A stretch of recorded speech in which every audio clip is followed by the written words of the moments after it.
everyone, and welcome back to another episode of The Source. I'm your host, Taylor Hudak.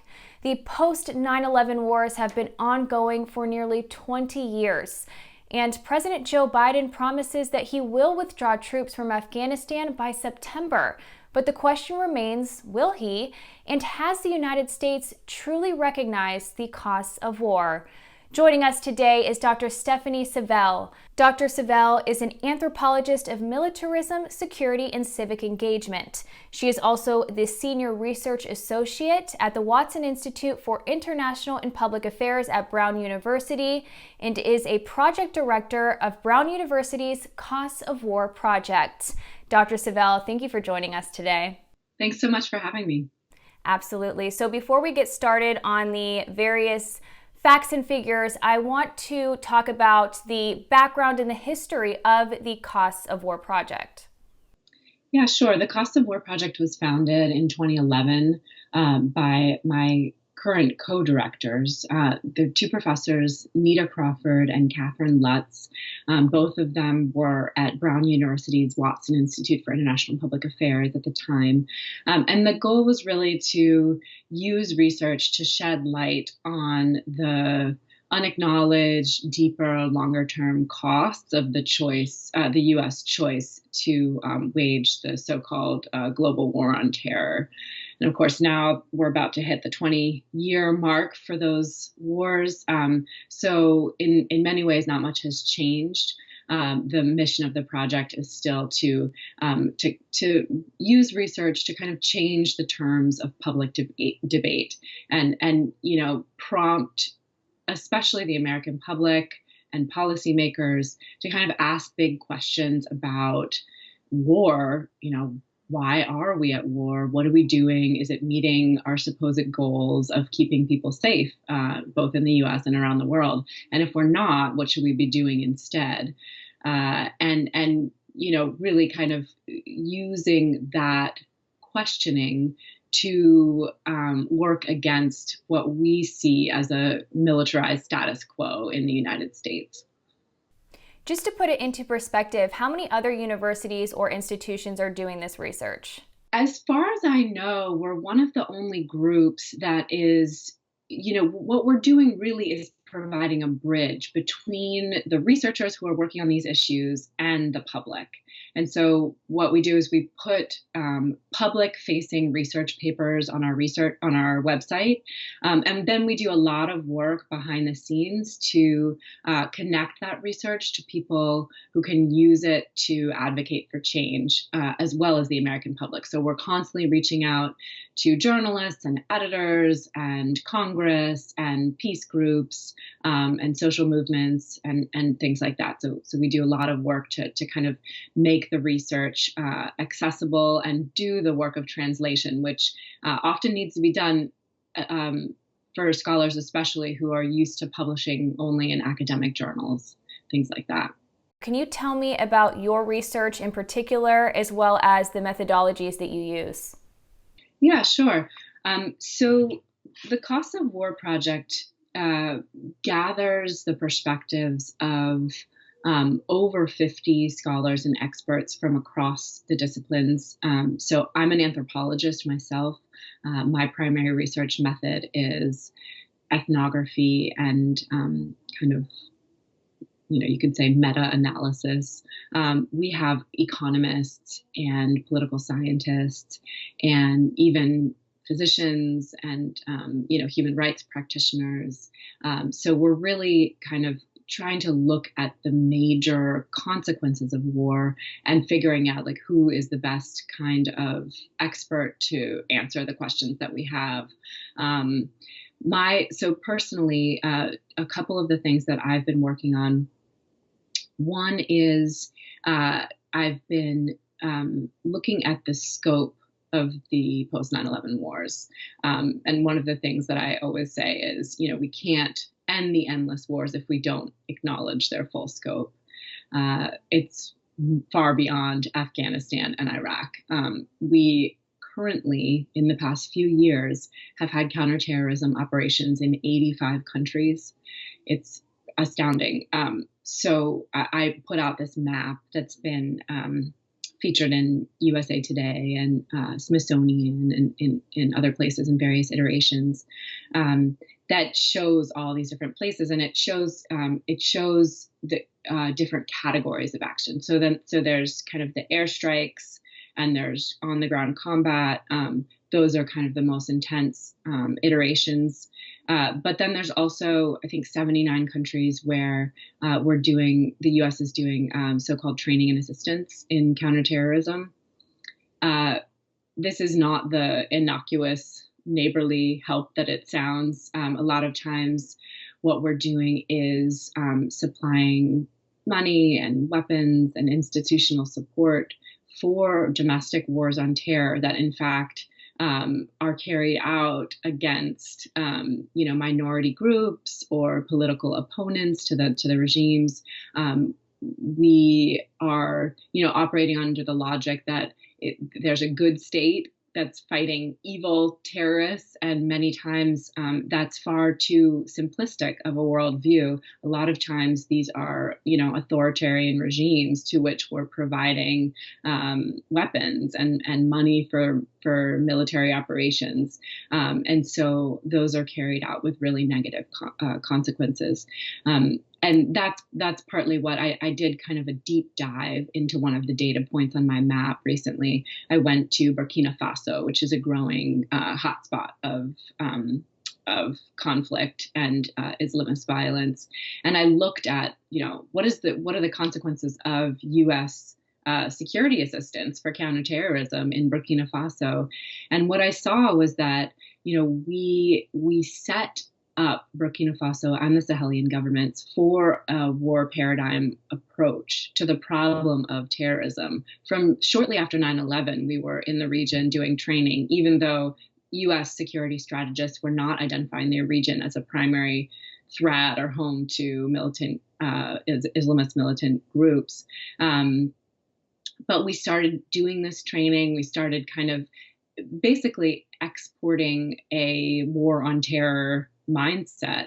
And when the problems in the region arose, which really happened after 2012, Mali was destabilized. And there was an influx of weapons from Libya, where NATO had recently toppled Gaddafi. And so there basically a bunch of things came together, and the Islamist militant violence has kind of spiraled out of control in the region since then.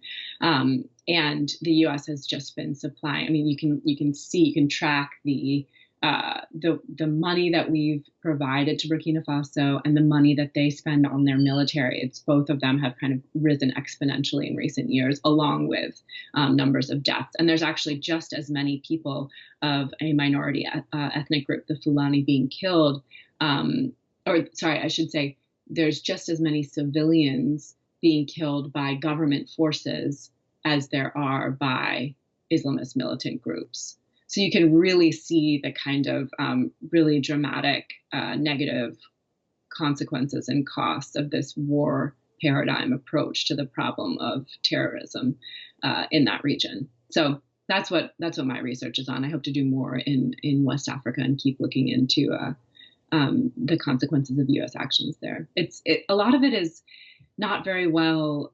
It's pretty shadowy. There's not a lot of information that the government makes public about this. And even a few years ago, I don't know if you remember, but there were a few soldiers, U.S. soldiers, who died in Niger during an operation there. And the reaction of U.S. Congress at the time was like, "What are we doing in Niger? Like, I didn't even know. I didn't even know we had soldiers there." And this is kind of systematically happening all across the African continent. So it's a really kind of unknown element of these counterterror wars. Let's talk some of the recent facts and figures that are on the website. I see that there's been a report or some data that has been posted just recently, back in April, just 1 month ago. Can you talk about your recent findings? I'll just put them in context. We basically have these big numbers that we put out every year. One of those numbers is the human toll, like how many people have died since 2001 in the U.S.-led post-9/11 wars. That number is up to 801,000 people, and that is in Afghanistan, Pakistan, which is part of the Afghanistan war zone, Iraq, and then there's also Syria and Yemen and some other countries. And we include those not because we're saying that the U.S. is solely responsible for all the deaths in those conflicts, but that the U.S.-led post-9/11 wars have been an important factor in those the intensity of those conflicts. So 801,000 people, and then the other big number we put out is how much the war on terror has cost U.S. taxpayers since 2001, and we're up to $6.4 trillion for the wars. That is a much larger figure than what the Pentagon would say the wars have cost. But we include ledger lines like care for veterans of these wars and the interest that we've paid on war borrowing. These have been credit card wars. So, most of them have been paid for on borrowed funds, and increases to the Pentagon base budget that have happened because of these wars. So it's not just the war fund. So for all of those reasons, we kind of, it's an argument too, like we must take a broader view of the costs of war. And then what you are referring to is we just put out some new numbers in April about the Afghanistan war in particular. The costs of war in Afghanistan, which we see as just one part of these larger wars that I'm talking about, have been $2.26 trillion, and the human costs 241,000 people. And of course, that's just the people who have been killed directly, what we say, bombs and bullets, right? But then there's the indirect deaths, which are many times more. So if you think about people who are displaced from their homes and don't have, they don't have adequate access to medical care, the amount of medical professionals that have fled the war zones, mental health problems, environmental problems. Like there's so many ripple effects of war that people feel for actually generations in the future.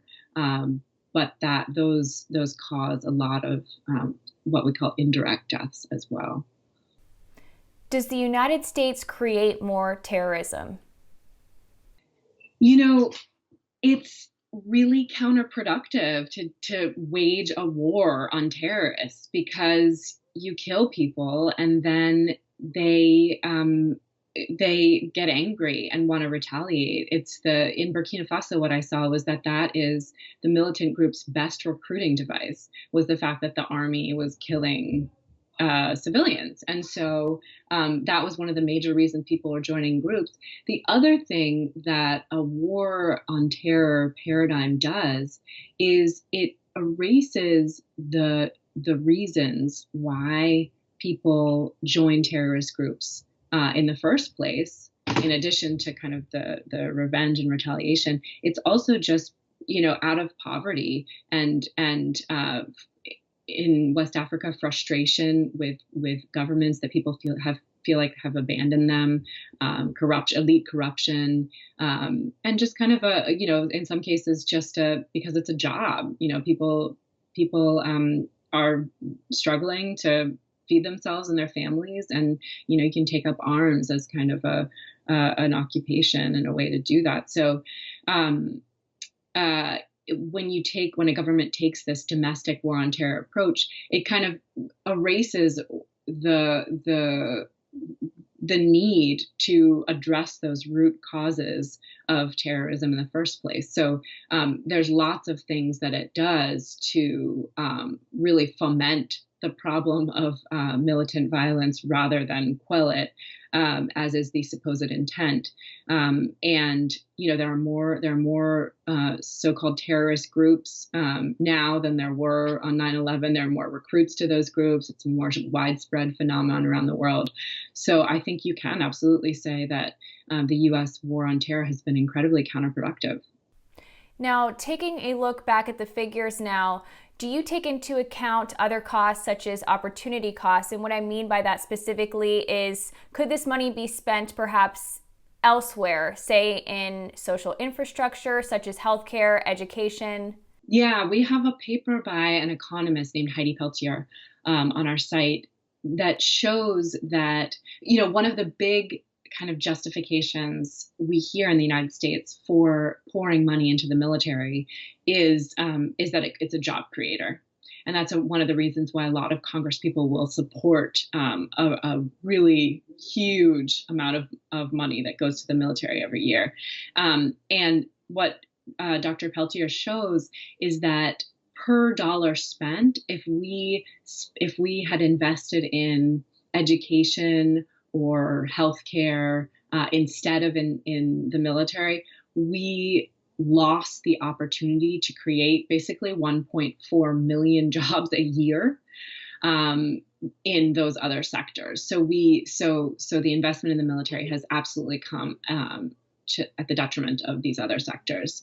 And beyond that, I think we need to think about how, in the U.S., federal monies are spent. There's mandatory spending and there's discretionary spending. Mandatory spending is for things like Social Security and Medicare, and the discretionary spending is for everything else. So basically, if you think of like a pie chart, there is a increasing amount of the pie chart that is spent on the military. It's like $700 billion a year at this point. So that it's like 53%, I think, of discretionary spending. A few years back, it was like less, 47. So that's growing, which basically means that it's squeezing out any other policy priority. Anything that you personally could possibly care about is being precluded by the huge amount of money that we're spending on the military every year. And, this is one of the reasons why I tell young people, like, this absolutely affects your life. This affects every one of our lives in the United States because our government is choosing to spend its money in this way. And not only that, but as I said, these are credit card wars. A lot of this is borrowed money. And so, even if we stopped paying for these wars right now, we're gonna owe like $8 trillion in interest payments alone over the next, few decades. So it's just this is going to affect our lives for decades to come, and it's just a horrible thing that this is what's going to affect what we care about. No one really talks about it, Very, very interesting. Dr. Savell, why don't we take a brief pause, and when we return, we will continue with our discussion with Dr. Stephanie Savell with a focus on the Biden administration as well as a military budget. But first, check out this commercial.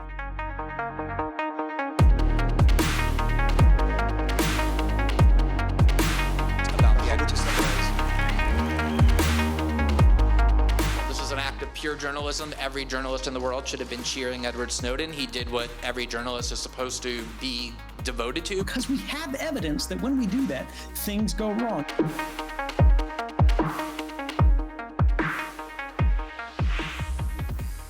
Welcome back to The Source. I'm your host, Taylor Hudak.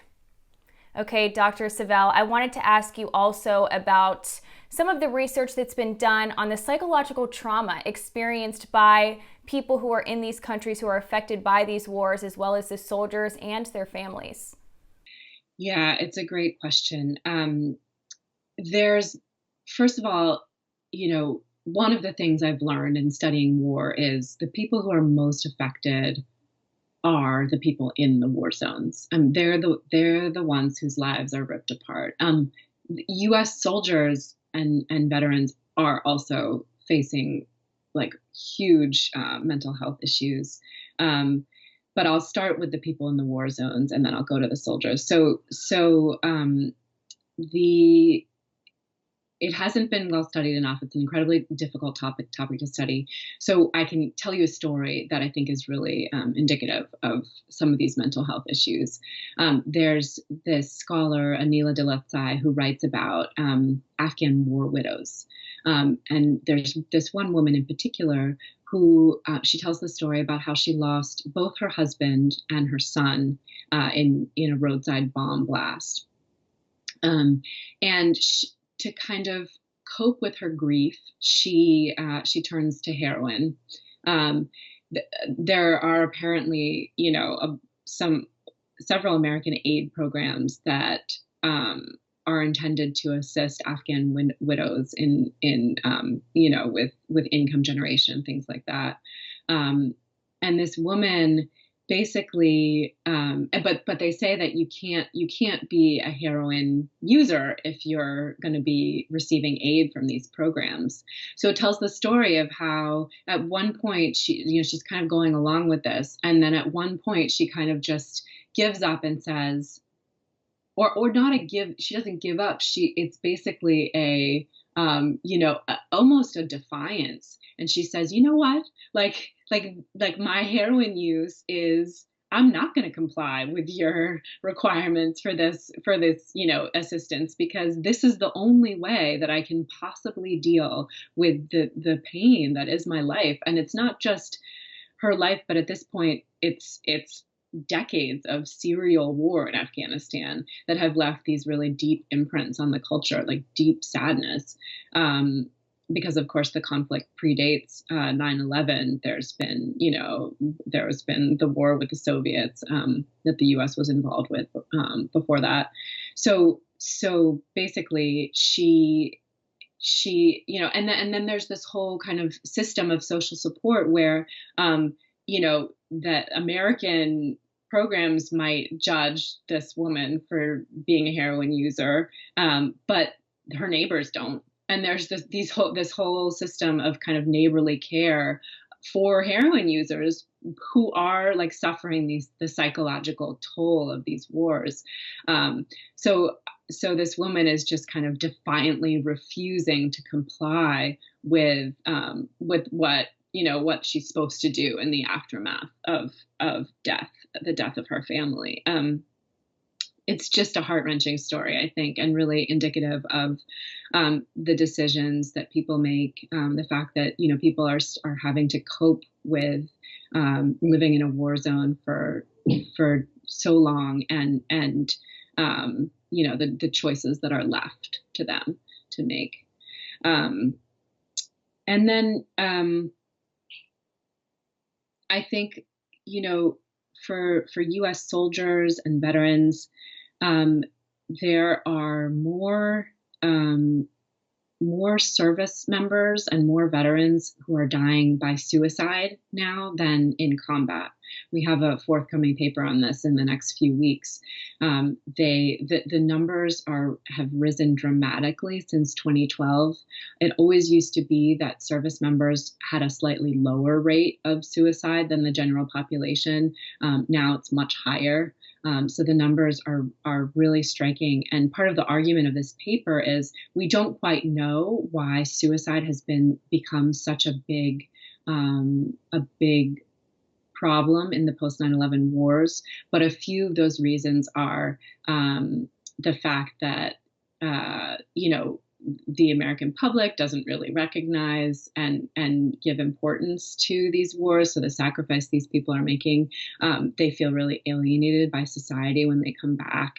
And also there's advances in medical care mean that even when you suffer really dramatic injury, you're being redeployed. So there's multiple compounded trauma of many redeployments and many injuries. And the weapons that are being used today are such that there's more traumatic brain injuries than there were in the past. So all of these things combined means that there's just this massive mental health epidemic in the United States among veterans of these wars, and then you can only imagine what that means for the people in the war zones who are living there, and just kind of translate. Okay, this thing that's been really well studied in the United States, in some ways of like why is this suicide epidemic happening? You can imagine that's happening in the war zones as well. It's just people don't really know about it. Is militarization an integral part of our economy?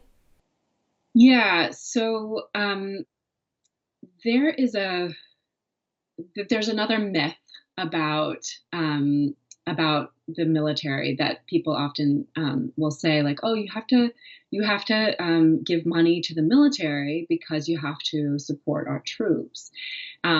Basically, of the $700+ billion a year that goes to the U.S. military, half of that goes to military contractors, like Boeing and Lockheed Martin and some of these big weapons manufacturers.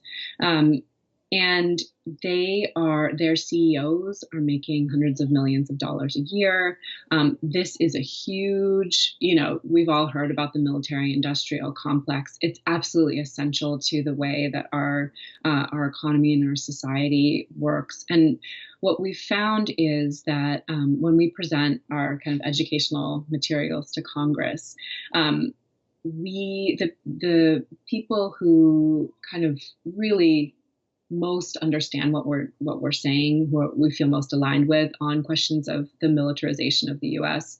Are both progressives like Bernie Sanders, and then libertarians who are kind of advocates of smaller government and less militarization. But the vast majority of politicians fall in the middle, and they are unwilling to kind of ask big questions about whether or not we should be spending all this money on the Pentagon. There's a proposal to cut the Pentagon budget by 10%. That's not enough. It needs to be much bigger than that.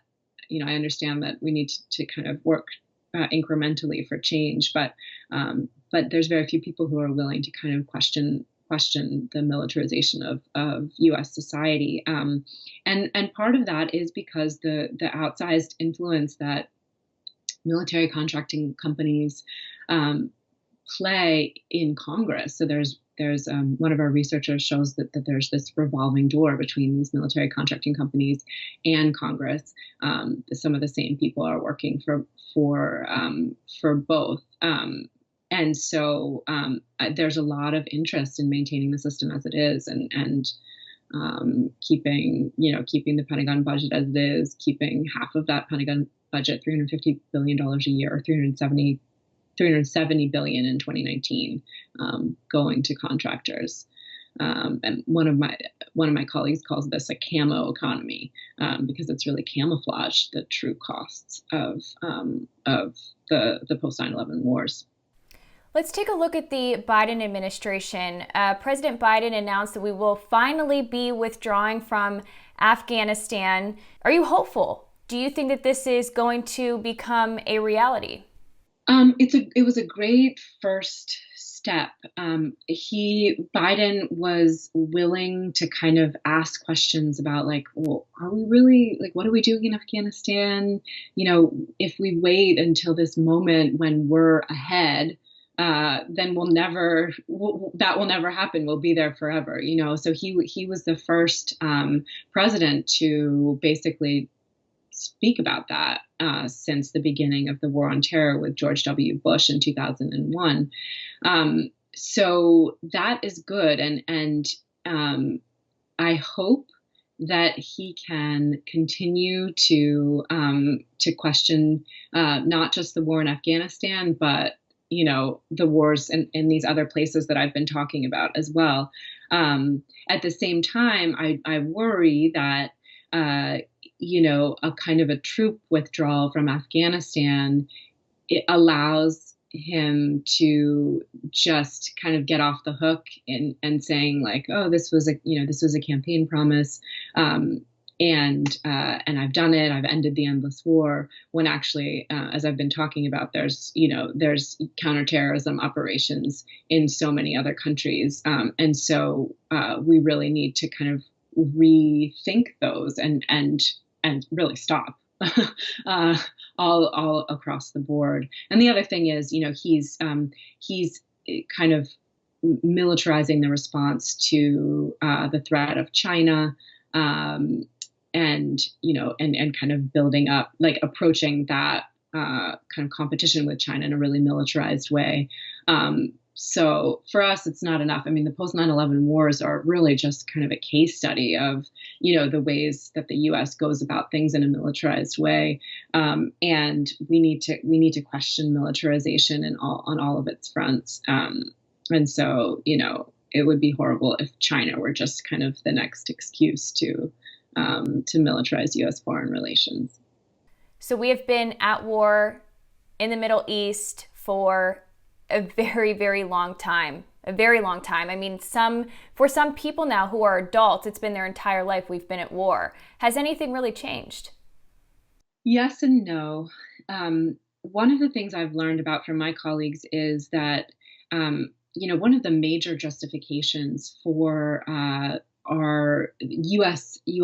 military presence in the Middle East has been to quote unquote maintain stability in a region that we depend on for oil. And one of the things that's shifted is that as our economy has shifted away from oil as being the primary source of energy for so many things, and that trend will just continue, we actually don't need a massive military presence in the Middle East. War aside, that has been the kind of guiding philosophy of, American relations with the Middle East region for so many years, that because of our decreasing reliance on oil, we actually don't need to be there anymore. So that's a huge thing that's changed. And climate change is something else that we should talk about, because the Pentagon is a huge contributor to greenhouse gases. It's something like if it were a country, it would be like 47th in the world compared to, it's on comparable to other countries. So the military is talking about, reducing that climate change could lead to greater and greater conflict, and yet the measures that they're taking to reduce their own carbon footprint is not nearly enough. It's like solar panels on buildings and vehicles that maybe are part electric or whatever, but it's not kind of getting at this fundamental, like the jet fuel for one, that's used in massive quantities even in like military exercises, and it's not getting at the fact that we don't need a massive military presence in the Middle East anymore to support the stable access to oil. So those are things that have changed, and things that haven't changed are the fact that a lot of what's happening is, people are dying. Massive amounts of money are being spent on a war that isn't really getting us anywhere. And those things are remaining constant. There's been an increasing secrecy and lack of transparency on the part of the U.S. government. So we saw even under Obama, there was like his strategy was kind of to flood. There was so much information like on the budget available that it was hard to kind of sort through. Trump, there was a lot less information. Things were taken off the public record in a really large scale way. And so we'll see where Biden comes down on issues of transparency. But this is a really broad question, but based off of your research and your knowledge, is the United States a force for good? Not when there's guns involved. I think, I think there are a lot of people who would argue that the U.S. presence, at least that would mean that there would be a certain standard of human rights that are, protected or whatever. But I think that when it comes to militarization and military weapons and tanks and guns and all the institutional supports that go to prop up war, none of that is a force for good. There's no way of couching that and saying, oh, the U.S. is training, foreign troops in human rights, and well, maybe a little bit, but that's not the main message that's being given to a lot of these countries' governments that are using all of these military equipment and guns in really authoritarian ways and ways that repress people. So yeah, that's my answer. Not when there's violence involved. And lastly, how has the Costs of War project's relationship been with the media? It's been great. We actually, so in the past few years, we have really ramped up our ability to connect with the media and be taken as a really authoritative source on questions of war and militarism. And now we're being cited by all of the major media in the U.S. Definitely on the progressive side, and more on the conservative side as well. And we see both Democrats and Republican politicians as well citing our data. So I think we're doing a really good job in getting some of our questions to be more mainstream. Is there anything else that you would like to discuss? Any more myths that you want to dispel, or any final points that you want to get across? I'll just say one more thing. There's a group called the Poor People's Campaign. They've generated a moral budget for that they call Everybody Has a Right to Live.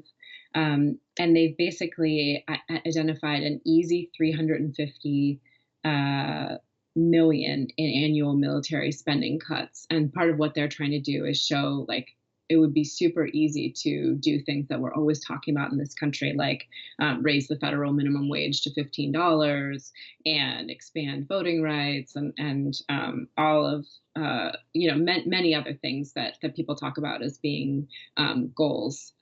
So it wouldn't be so far-fetched to think that we could cut our military budget by a significant amount and actually be able to fund some of these other priorities. Okay, this has been a great discussion today. Dr. Stephanie Savell, thank you. Yeah, thank you so much for having me. Thank you. And I want to thank you all for watching this episode of The Source. Please make sure that you do give this video a thumbs up, and don't forget to subscribe to our YouTube channel. And if you like the work that we do here, please donate to our organization. We are fully independent, we take no corporate money, and we really depend on your support so we can continue with our independent news and analysis. I'm your host, Taylor Hudak, and thank you guys for watching.